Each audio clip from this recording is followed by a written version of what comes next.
शासन ने आज तक के आपके काम के हिसाब से हमने आपके लिए बार बार प्रश्न उठाए, उसमें जो भी मिला, लेकिन इसके बावजूद भी आपको कम से कम भी चतुर्थ श्रेणी का दर्जा मिलने को ना, ये जो आपकी मांग है ये तो मुझे एकदम जायज़ लगती है, क्योंकि सरकार आज अनेक लोगों को समाविष्ट कर रही है।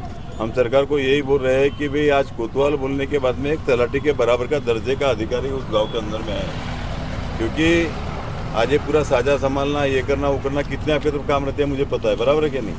आज हम इसका उसका सभी का पेमेंट बढ़ा रहे हैं, तो निश्चित तौर पे आपकी जो मांग है कि हमको इसका दर्जा मिलने को ना, वो निश्चित तौर पे हम करेंगे।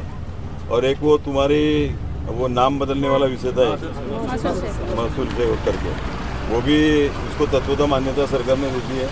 मैं क्या अभी तक क्यों नहीं आया मुझे समझ में नहीं आया, क्योंकि मेरे को सीएम साहब ने और वो मंत्री महोदय ने बोले थे कि वो हम कर रहे हैं। और भी इसके अलावा जो भी आपके मांग होंगे मैंने सीएम साहब के सामने में रखा हूँ, आपके लिए मेरी लड़ाई जारी है। मैं पूरा 100% आपके साथ में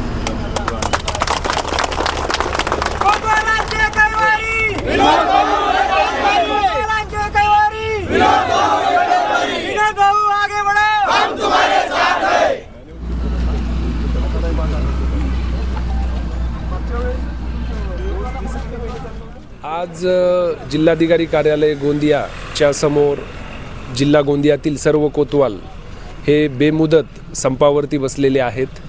त्यांची जी मागणी आहे चतुर्थ श्रेणी त्यांना मिळावी, यासाठी जिल्हा गोंदियामधील तहसीलदार नायब तहसीलदार संघटना यांचा अध्यक्ष म्हणून आम्ही या ठिकाणी त्यांना पाठिंबा दर्शवण्यासाठी उपस्थित आहोत।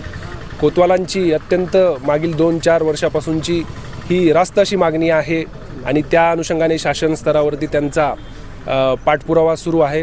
नक्कीच शासन याच्यातून काहीतरी पॉझिटिव्ह स्टेप घेईल शासन यामार्फत, याबद्दल आम्ही आशावादी आहोत आणि आमचा तहसीलदार नायब तहसीलदार संघटनेचा देखील यांना पाठिंबा आहे, हे या ठिकाणी मी सांगू इच्छितो। संगठन का जो यहाँ बेमुद्दत आंदोलन चल रहा है, हम इनसे जानने की कोशिश करेंगे कि कौन सी हमारी सबसे पहली मांग है चतुर्थ श्रेणी हमको मिलनी चाहिए।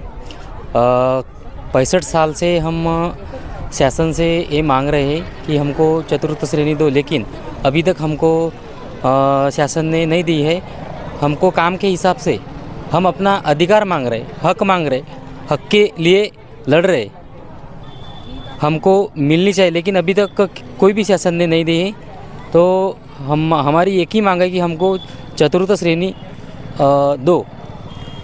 हमको ग्राउंड लेवल पे सभी काम करने पड़ते हैं, नैसर्गिक आपत्ति के बोलो, इलेक्शन के बोलो, किसी का मकान गिरा उसका पंचनामा बोलो, और हम जो महसूल जमा होता है शासन को, उसमें हमारा 50% हमारा साथ रहता है, पूरा हम शासन को जमा करके देते हैं। क्या बोलना चाहूँगे, कितने सालों से आप कर रहे हो और क्या आपकी मांग है? अभी तो हम अभी के बच्चे हैं, लेकिन हमारे कई पीढ़ियाँ 3-4 पीढ़ियाँ हमारे ये मांग करते करते रिटायर हो गई, वो मर गई, लेकिन आज तक हमें ये जो हमारी जो जायज़ मांग है वो अभी तक नहीं मिली है। चतुर्थ श्रेणी वाला कर्मचारी क्या करता है, तहसील ऑफिस का सिपाही, फाइल इधर उधर ले जाना, पानी देना, ये करना वो करना, लेकिन उससे हम कई गुना ज़्यादा हम काम करते हैं। जो एक तलाटी जो करते हैं वो काम हम उनका भी काम हम संभालते हैं और हमारे भी अन्य काम हम करते हैं। ग्राउंड लेवल पे महसूल जमा करना, नैसर्गिक आपत्ति, इलेक्शन और हर तरह के काम कोतवाल के बिना, आज मैं दावे के साथ कह सकता हूं कि कोतवाल के बिना ये महसूल के एक भी काम हो नहीं सकते। इस तरह के हम काम करने के बाद में हमारी मांग क्या है, सिर्फ चतुर्थ श्रेणी, और वो भी हमें नहीं मिल रही है। तो हम खुद को इतना अभागा महसूस करते हैं कि आज हम हमारे परिवार को, हमारे होने वाले बच्चों को हम कौन से दिशा में लेके जाएंगे और हम उनका देखभाल कैसे करेंगे, शिक्षा कैसे करेंगे। तो हमारी सरकार से यही गुजारिश रहेंगी कि हमारी ये जायज़ मांग जल्दी से जल्दी पूरी करे, या तो हम हमारी श्रेणी लेंगे या हम यहाँ से हटेंगे नहीं। बेमुद्दत जो आपका आंदोलन चल रहा है और अभी 2 महीने बाद में इलेक्शन है, तो क्या आपकी मांगे पूरी नहीं हुई, तो इसके बाद का तुम्हारा क्या रहेगा न्यूज़? सबसे पहले मैं अपना परिचय देना चाहता हूँ। मेरा नाम है घनश्याम दसाराम पटलई। मैं गोरेगांव तहसील कुराड़ी साझा क्रमांक 5 का हूँ कोतवाल, और मैं महाराष्ट्र राज्य कोतवाल संगठना पूरे महाराष्ट्र का कोषाध्यक्ष पद पर विराजमान हूँ। जैसे कि हमारी चतुर्थ श्रेणी की मांग जो है ये बहुत दिन चलते आ रही है और उस मांग को हम हासिल करके रहेंगे। अगर नहीं लिए, जब तक वो देंगे नहीं मांग नहीं, तब तक हम धरना आंदोलन पर बैठे रहेंगे, तब तक के जब तक हमारी मांग पूरी होती नहीं, तो यहीं हम बैठे रहेंगे स्थायी रूप से। नहीं तो अभी जैसा बेमुद्दत आपका जो आंदोलन चल रहा है और मांगे अगर आपकी पूरी नहीं हुई तो उसके बाद का नियोजन क्या रहेगा?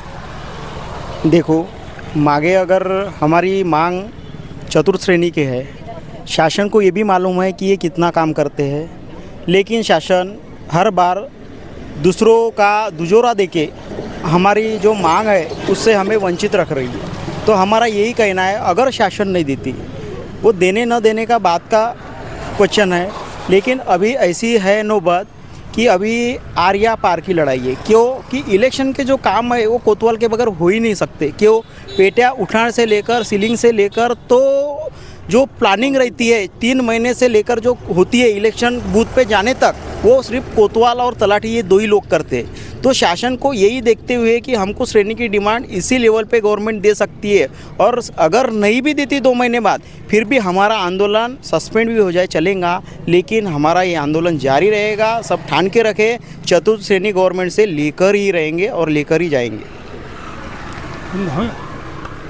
आपने जिस प्रकार से देखा साथियों कि जो महाराष्ट्र राज्य जो कोतवाल संगठन का जो आंदोलन चल रहा है वो हमने आपको दिखाने की कोशिश की है, और जो इनकी जो मांगे हैं, जो हमारी न्यूज़ प्रकाशित होने के बाद में इनकी मांगे शासन कहाँ तक के इन्हें पूरी करता है वो देखने की बात रहेगी। मैं क्रांति की दस्तक से महेंद्र माने, कैमरामैन गौरव कुमार के साथ गोंदिया।